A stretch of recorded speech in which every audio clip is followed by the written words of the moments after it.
사랑하는 성도님들, 주님의 말씀으로 오늘을 시작합니다. 신명기 14장 2절 말씀입니다.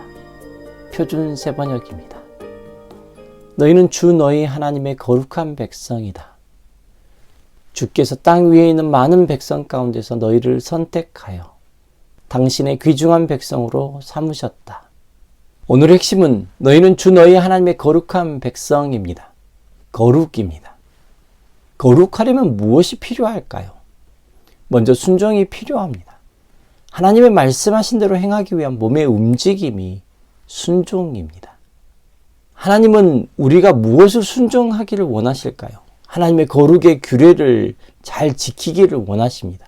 그래서 죽은 시체도 멀리하라고, 하나님이 먹지 말라고 하는 것은 먹지 말라고, 신명기 14장의 규례들입니다. 그 규례들 중에서 낯설지 않은 말이 14장에 등장합니다. 들어보십시오. 그러나 내 하나님 여호와께서 자기의 이름을 두시려고 택하신 곳이 내게서 너무 멀고 행로가 어려워서 내 하나님 여호와께서 그 풍부히 주신 것을 가지고 갈 수 없거든.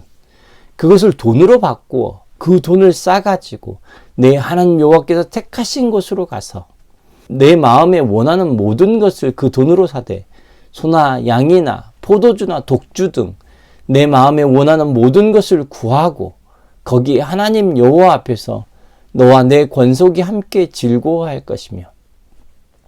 이 장면이 기억이 나십니까?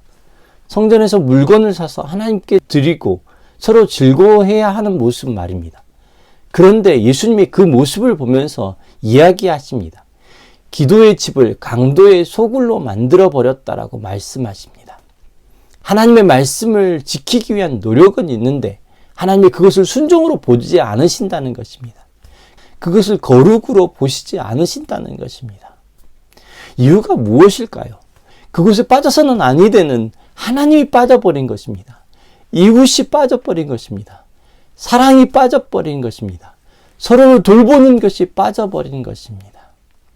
하나님의 거룩한 백성, 귀중한 백성은 사랑으로 살아가는 사람들입니다. 사랑으로 순종하고 사랑으로 거룩한 것입니다. 하나님의 명령에는 하나님이 우리를 향한 사랑이 담겨져 있습니다. 고린도전서에 가면 우리가 하나님의 성전이라고 말씀하십니다. 하나님이 지정하신 곳이 바로 우리 안에 존재한다고 말씀하십니다. 하나님의 백성인데 시원치 않은 백성은 존재하지 않습니다. 하나님의 귀중한 백성이 존재합니다. 하나님의 성전인데 쓰레기 냄새가 진동하는 모습으로 살아갈 수는 없습니다. 오늘 하나님과 연결되어 계십니까? 그것이 우리의 정체성입니다. 너희 하나님의 거룩한 백성. 이 시간 함께 기도하겠습니다. 주님과 연결되지 않는 거룩한 백성은 없습니다.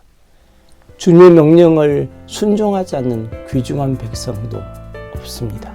주님의 몸을 강도의 구렬로 만든 것을 용서해 주옵소서.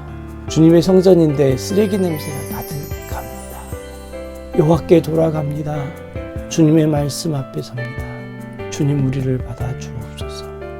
예수님의 이름으로 기도드렸습니다.